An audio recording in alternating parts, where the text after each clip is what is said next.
Legacy Precious Metals is the company that I trust to give you good and patient counsel for investing in your retirement. The Biden administration has caused a financial crisis, and they have no clue how to fix it. Oil prices have skyrocketed, and when oil prices go up, not only do your expenses go up, but the cost of transportation and shipping spikes, leading the prices of goods to rise. And we are already seeing record inflation. That's the last thing that we need. Our economy is in trouble, and you need to take steps to protect yourself. If all your money is tied up in stocks, bonds, and traditional markets, you may be vulnerable. So gold is one of the very best ways to protect your retirement. No matter what happens, you own your own gold. It's real, it's physical, and it's always been valuable since the dawn of time. Call Legacy Precious Metals today at 866-528-1903 or visit them online at legacypminvestments.com. That's legacypminvestments.com, where you can download the free investor's guide. You can also go to my Facebook page, Jenna Ellis. I am a public figure on Facebook, and I just posted yesterday a really great interview with the president of Legacy Precious Metals, who is discussing why you need to start your retirement account even if you're in your 20s or 30s. There is always a great time to protect your retirement and invest, just like you want to protect your health over the long term. So go to Legacy Precious Metals at legacypminvestments.com or call 866-528-1903. As a constitutional law attorney, former senior legal advisor, and personal counsel to President Donald J. Trump, Jenna Ellis believes in the rule of law and the importance of integrity in our elections. And she's ready to tackle the big cultural and legal issues facing America. This is the Jenna Ellis Show. Here is your host, Jenna Ellis. Hello, friends, and welcome to another episode of the Jenna Ellis Show. I'm Jenna Ellis, and the border crisis and the questions surrounding immigration and the manipulation and misuse of asylum isn't impacting just the United States. We're seeing countries all over the world that want to reclaim their sovereignty and their national borders from illegal immigration. And one such country is Ireland. And the situation over there, especially with the European Union, is something that Americans really need to understand. So I'm very pleased to have today joining me is Hermann Kelly, who is the president of the Irish Freedom Party. And so, Hermann, first, give a little bit of your background and context to this, and then we can go into the situation of what's going on in Ireland today. Thank you, Jenna. So my name is Hermann Kelly. As Jenna said there, I'm president of the Irish Freedom Party, which is a small state, low tax party in favor of personal freedom and national sovereignty would be our main two things. Myself, I'm from the north of Ireland. I'm from Derry originally, the famously Republican, and I mean Irish Republican area, called the Bogside in Derry. We also have a small farm just over the border in the south, so to speak, in Donegal. And I was brought up a very strong Irish nationalist tradition. And our big thing was to seek national self-determination, get out from under British rule, and be able to have the democratic power to make our own laws, control our own destiny, decide our own budgets, and control our own borders. And now Ireland, just over 100 years after partial independence from Britain, we've now had 50 years of a political union with Brussels. So it's like the United States having its laws made with a union between people from America and Mexico and Canada. And the Supreme Court of Ireland is now based, all the institutions are based around the EU. Those in matters of EU law is superior to Irish law, the Irish Constitution and the Irish Supreme Court. So Ireland, sadly, is no longer sovereign and independent. And our party is seeking, once again, the independence of Ireland. We want to take back control of our own money, our laws, and our borders. And as you mentioned there at the beginning, Ella, that Irish political elite at the moment are completely globalist. They're in favor of open borders. And because we're members of the European Union, we have open borders with 450 million people who can come and reside and either work or not work if they come to Ireland. And at the last 30 years, the population of Ireland has gone up by 46%. And so that's a huge increase in population. For a small country, the south of Ireland now has a population of just over 5 million, but 30 years ago it was 3.5 million. So could you imagine America if in the last 30 years it had a population growth of 46%?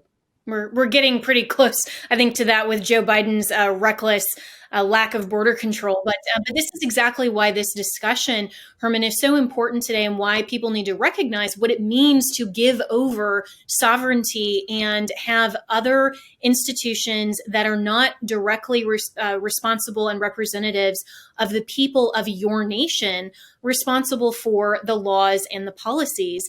That it's no longer the People's Republic of Ireland. It's really a part and parcel of the EU. And so how practically has that worked for the people of Ireland to have this type of monitoring and this type of system and participation in the European Union, where the people really don't get as much of a say in their law, and their own Supreme Court can be superseded by the European Union? Well, we've seen the practical consequences of subservience to EU rule in the last number of decades, especially. 10 years ago, we joined the euro currency, which is an absolute disaster, because when you join a currency, you give up the power to decide your own interest rates and money supply. And we were in the euro, we had cheap credit because of the euro. It was at 2% to suit Germany and France in 2003 onwards. So we had cheap euro credit. We had open borders with the EU post the Treaty of Nice in 2004. So we had cheap euro credit. We had cheap labour. We had a building boom and bust up until 2009, 2010. That all went belly up. We had a massive boom and bust. And then in 2012, I think it was 152,000 people had to emigrate out of Ireland in 1 year, which for Ireland is absolutely huge. So we've had already, as members of the EU, we've had huge recessions. I believe we're entering into another one. Well, another consequence of cheap euro credit now is inflation. But anyway, the cheap euro credit, open borders, gave us boom and bust. In that period, 2013, Ireland was actually taken charge of by what was the Troika, the European Commission, the European Central Bank, and they imposed financial governance of Ireland for 3 years, and they also gave Ireland a huge debt of 64 billion euro, which for Ireland was colossal debt. And so the prize of loss of sovereignty has been very stark. And of course, like even our fishing waters, the EU has taken 215 billions worth of fish, an immense amount of wealth out of our fishing waters since we joined 50 years ago. But the consequences now is that open borders has meant a huge increase in population. It means that the housing market is and house price, so obviously housing demand has gone through, no pun intended, has gone through the roof. And so that cheap and cheerful one there. So housing demand has gone through the roof, and young people cannot afford to buy a house. They cannot afford to rent an apartment. And what are Irish young people doing? They're emigrating to the States, to Australia, to Canada. And yet all these people are coming in from not only from the EU, but there's also been a large increase in the number of people, especially in the last year, who come in with these, as a former minister, Justice Minister Michael McDowell said, just stories and lies, fanciful stories about, I don't know, there's been people who've been claiming refugee status that they were persecuted as homosexuals in Arab countries who get women pregnant, and all these kind of ridiculously silly stories. And they've come in, and in the last year, you wouldn't believe this in Ireland. So as I said, it's a population of 5 million. Last year, I think it was just under 240,000 new social security numbers were given out, and only less than 23% of those were actually given to Irish people. So when less than a quarter of new security numbers are given to Irish people, you realize that there's a huge amount of people coming in here, and the consequences are immense because it's a huge drain on the Irish taxpayer. There's been a huge, massive increase in sexual assaults, in rapes, and in burglary in Ireland over the last 5 years.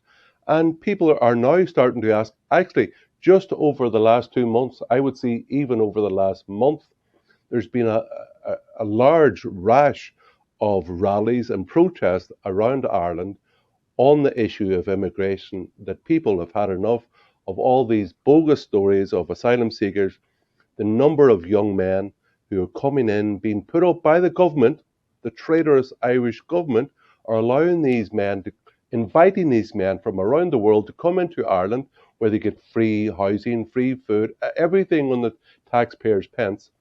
And people are very worried about the security of their family home, about will their children be safe when they go to school, and also the attack on there's finite resources in Ireland, and yet these people are coming in getting free bed and board, welfare, everything, and people are asking, but why are we paying? And why are these young men in their 20s who are very fit, coming from safe countries, why are they coming and claiming refugee status? We've been basically lied to. We're being lied to all the time. Yeah, this sounds like an exact parallel to what's going on in the United States. And we have some of the same problems and frustrations and issues. And even though the United States has retained our national sovereignty in the sense that we haven't, at least yet, given it over to some other globalist entity like the European Union, our Congress refuses to actually establish and enforce those rules of immigration and controlling our border. So you had mentioned, the Irish Constitution and how that you should be able to control your borders. And for people who are listening to this show who may not be familiar with your system of government, how should constitutionally in Ireland the borders be secured and the rules of immigration be established and enforced? Well, as a member, a consequence of EU membership is that, as I said, that EU law is superior to, in matters of EU competence, EU law is superior to Irish law, the Irish Constitution, and the Irish Supreme Court. And at the moment, Ireland therefore has complete open borders to 450 million people across the European Union. In order for Ireland to get control of its borders again, we have to leave the Europe. This is what makes our party different in Ireland. We're a nationalist party who wants a sovereign, independent Ireland, not a subservient Ireland. Mm-hmm. And to do that, we must leave the European Union. We must be self-governing again. We must take back control of our own currency, of our own laws, and our own borders. And we've been drained dry. We're a net contributor to the EU budget since 2013. The EU have imposed huge bank debt on us. And now we have this huge liability paying for all these people come to Ireland looking for free houses, free welfare, and with their bogus stories. It's a huge security issue, but just like in America, yes, there is huge parallels because the political elite, all the political and media class in Ireland are also all for open borders, all for these Ireland open to all. Every scammer, bogus liar who comes in Ireland. Actually, here's an incredible stat for you. That of all the asylum seekers come to Ireland, would you believe that between they get on the plane, be it in Brussels or in London or Paris, when they get on the plane and show their passport, by the time they get off the plane in Dublin and they come to the customs kiosk, 40% of these people claim that they have lost their passport in transit. 40%. So you've had thousands of young, and it's always young males, who are landing in Dublin, claiming they've lost their passport in transit, And then they give some silly story about, I don't know, my cat ate my passport on the plane, or I dropped it in the toilet while I was in the plane. It's just, well, in a way, it's comical. Yeah, but it's a statistical impossibility. I mean, that's absurd. And so what is the Irish Freedom Party's policy view in terms of, do you have a movement similar to Brexit? Before the show, we were talking about your connections to Nigel Farage, who of course was a huge proponent and advocate of the Brexit movement. And so, is there a similar movement now in Ireland that we could see a potential vote on that soon, or what's the status there? Yes, well, it will be the general election. I hope will be within a year and a half. And Irish Party, which it's a new and a small party, but it's increased a lot in membership in the last, especially in the last few months, because the issue of borders and immigration control has come to the fore, where the political and media class in Ireland tried to keep it quiet and just abuse anybody who raised it at all by calling them names. Of course, they don't have arguments, but they just have name calling. That is their modus operandi. Sounds like the Democrats here. Yeah. Yes, and well, yeah, they're not very democratic in Ireland. That these people, people are starting to stand up, and now in one night, I'll give you an example. Last week, in one night, there was 9 protests, 9 rallies across Ireland, in various, mostly in Dublin, but across the country, against what is happening with uncontrolled, unvetted immigration into Ireland. That a lot of parents have safety concerns for their children, with all these young unvetted males running around, and people have just had enough of it. So our membership has increased a lot. People can see our policies. It's at irishfreedom.ie. You can read our policies. We're a small state, low tax party in favour of, like, very, maybe a bit similar to the Republican Party, in favour of low taxes, personal freedom, responsibility, encouraging work, enterprise, all these things. And the small state, like, we do have a problem in Ireland, and I know that Washington bubble is a problem for yourself as well. Would you believe that there's what is called the NGOs in Ireland, supposedly non-government organisations? Their nickname is Quangos, quasi non-government organisations. Would you believe that 8% of the national budget every year goes for these NGOs? Very many of them are simply ideological echo chambers, either of government policy or of left-wing parties. Basically, it is a slush fund for unemployable left-wing layabout students who will echo left-wing speaking points. It's an alternative form of political funding in Ireland, and it's that complex is very, very powerful. A third of a million people are employed by these NGOs, which the vast majority are funded by the taxpayer, and they have a lot of influence. And the left is very influential in the press. I used to be a journalist myself, but even anybody with kind of small state, low tax, like or a nationalist viewpoint or a patriotic viewpoint or like a kind of fiscally conservative viewpoint has been run out of the press in Ireland over the last 10 years. So, but people have just had enough. We're sick of the name calling, and we're standing up now. And there's protests all around Ireland in the last 2 months. People have had enough. And you know what? We are coming back. Like last night, outside Sinn Féin office, many Irish Americans believe that this party, Sinn Féin, because it was historically a nationalist party, well, they should wake up and, as they say in America, spill the coffee. I apologize for using that phrase in Ireland. That they have now become an internationalist party, a Marxist party. They're very left wing. They're all for EU membership. They're all for open borders. We are very different. We want a sovereign, independent Ireland. We want to we're a low tax, personal freedom, and controlled immigration policy type of party.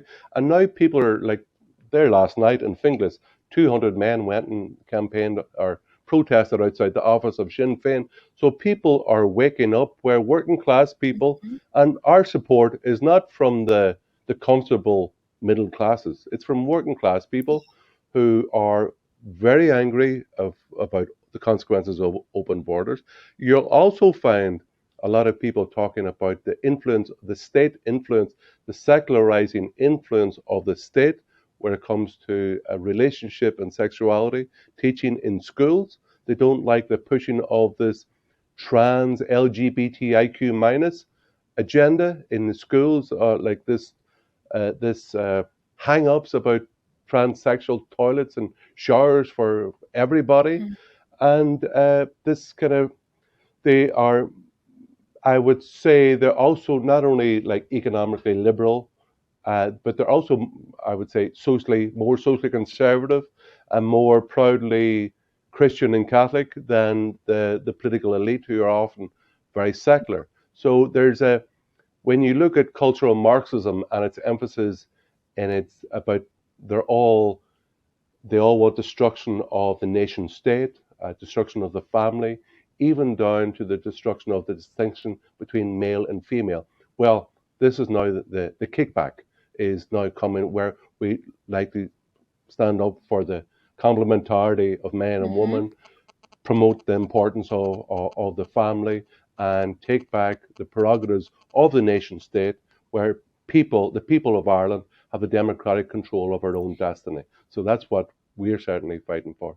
Well, and I commend you for fighting for that. And I hope everyone in America that's listening understands that this is a cautionary tale for why we cannot give up our own sovereignty here in America, whether it's by treaty or otherwise, to any sort of globalist entity or any other type of entity like the EU, because these types of things are paralleling exactly the cultural Marxism that America is experiencing. But at least we hopefully, through free and fair elections, and our main issue here is election integrity to select and prefer our leaders. But we at least have that opportunity, where it's frustrating, it sounds like, for you and the Irish people who want control of their government. They want to genuinely be a republic instead of subservient and have their national sovereignty just handed away to this other globalist entity. And so I really commend you for fighting this fight. And how is, I mean, just the last few minutes I have with you, Hermann Kelly, who's the president of the Irish Freedom Party, how is the censorship of the press and of freedom of speech and those types of issues online and in the press in Ireland? Does that parallel the United States as well? Very perceptive. Yes. Just in the last 6 months, the government has announced the introduction of what they call, what are anti-free speech laws, where the government wants the power to decide to select certain identity groups, which will be given certain privileges. Now, at the minute in the Irish Constitution, all citizens are equal before the law. And the government wants to introduce this law where they get to decide the identity groups which have privileges over everybody else. It's very dangerous. It's about silencing people. So at the moment, they have the media animal which just spouts out hatred of anybody who's Christian, who's nationalist, who believes in democratic control of our own laws. And basically all they have, as I said, is name calling. That ain't enough for them. Name calling isn't enough. Now they want to legally constrict free speech, and they're very, very dangerous people. They, as I said, they have no arguments. They only have name calling, but they also have the power of the state. So in Ireland at the minute, every institution of the state, be it the army, the police, the politically appointed judges, Ireland really is this political media elite who are now very afraid of a kind of people rising up to take back these powers, which people have just recognized that they've lost, and they are squealing like pigs. And one of the things that they're trying to do is shut down freedom of speech. These people are very, very dangerous. And evil, absolutely, because you're wanting to use the state force to compel viewpoint discrimination against people for which they can't respond to your arguments. They don't have any substance. They just want control, and they want to have absolute power over the people. And this is a horrific situation in Ireland. It is in the United States, and it is in other countries. And why borders matter, why national sovereignty matters, and the ability of the people to make sure that we are in control of our government, not these global elitists. And so where can people find you, Hermann Kelly, support your initiative, and also just get more information? Because I know at least the conservatives and the Republicans here in the United States will champion this effort and will stand with you and say that Ireland should be as free as the United States wants our own citizens. Well, Ireland and America does have a lot in common. We both got out from under the British Empire. Yeah. Ireland, sadly, just in part, they're still in the north, but we got out from under the British Empire. And that's why I personally am opposed to I'm so stridently opposed, I'm opposed obviously to the British occupation of the north, but also the political occupation of Ireland by Brussels. Because I was still is part of Britain politically. There's a political union. We're now in a political union with Brussels, and we're suffering because of it. But where to find out, our website is www.irishfreedom.ie. Couldn't be simpler than that. All right. Well, thank you so much for your insights, Hermann Kelly. And as this progresses, I hope that you will come back often and give us updates. And we will certainly be praying for you, for the wonderful people of Ireland. I've had an opportunity to visit your country multiple times, and everyone there is very kind and sincere. And you have the country is beautiful. Only the people are ugly. But no. No, you have a wonderful. Thank you very much for having me on. And yes, and very good luck in your fight too, because you've got a battle on there too as well. Yes, we do. We're allies in this fight against cultural Marxism. So thank you so much for your time. Really appreciate it.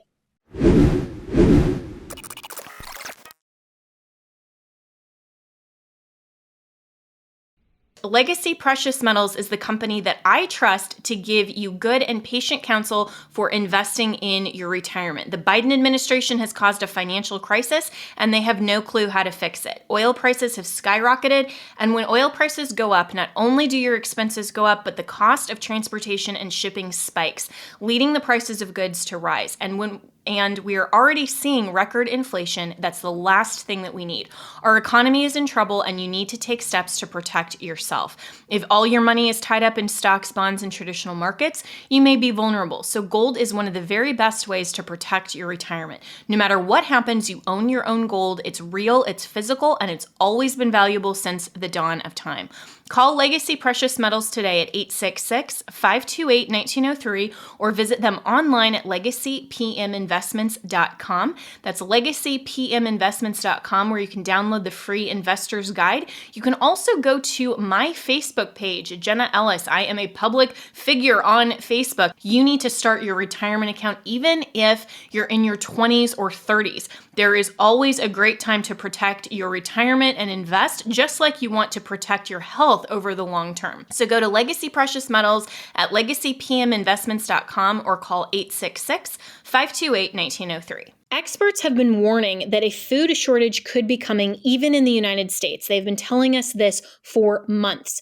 John Boyd Jr., a fourth-generation farmer, told Fox News that, quote, "We're going to see empty food shelves in the coming months. And this is why survival food is more important than ever." He's right. You need to create your stockpile of the best-selling 4 Patriots survival food kits. This is not ordinary food. We're talking good for 25 years super survival food. This is hand-packed right in a family-owned facility here in the USA. The kits are compact, they're sturdy, they're water-resistant, and stack easily. But most importantly, they are survival food, and this is necessary as we have no idea what the next coming years may bring. So right now, you can go to 4patriots.com. That's the number 4, 4patriots.com and use code Jenna to get 10% off your very first purchase. Included in this 3-month survival kit, you will get the year-long guarantee plus free shipping on orders over $97. They're called 4 Patriots because a portion of every sale is donated to charities who support our veterans and their families. Just go to 4patriots.com. That's the number 4patriots.com. Use promo code Jenna to get 10% off. That's 4patriots.com, promo code Jenna. Start building your stockpile today. Have you ever picked up a towel set because it felt so soft in the store, but then when you leave and you go to use it, it's not really that absorbent? It's basically a towel that is leaving you out to dry. That's why MyPillow has developed the MyPillow towels that actually work. I know, it's totally mind-blowing. Towels that actually dry you. Their 6-piece towel set includes 2 bath towels, 2 hand towels, and 2 washcloths. They come in a variety of colors. I have the sage green and the white. I love them. And right now you can receive a 6-piece set for only $39.98 with promo code Jenna. That's JENNA. So go to mypillow.com right now and click on the radio listeners special. MyPillow products come with a 10-year warranty and have a 60-day money-back guarantee. So to receive this amazing offer on the 6-piece towel set of MyPillow towels, just go to mypillow.com, click on the radio listener special, and enter promo code Jenna, that's JENNA, or call 1-800-564-8475. That's mypillow.com, promo code Jenna.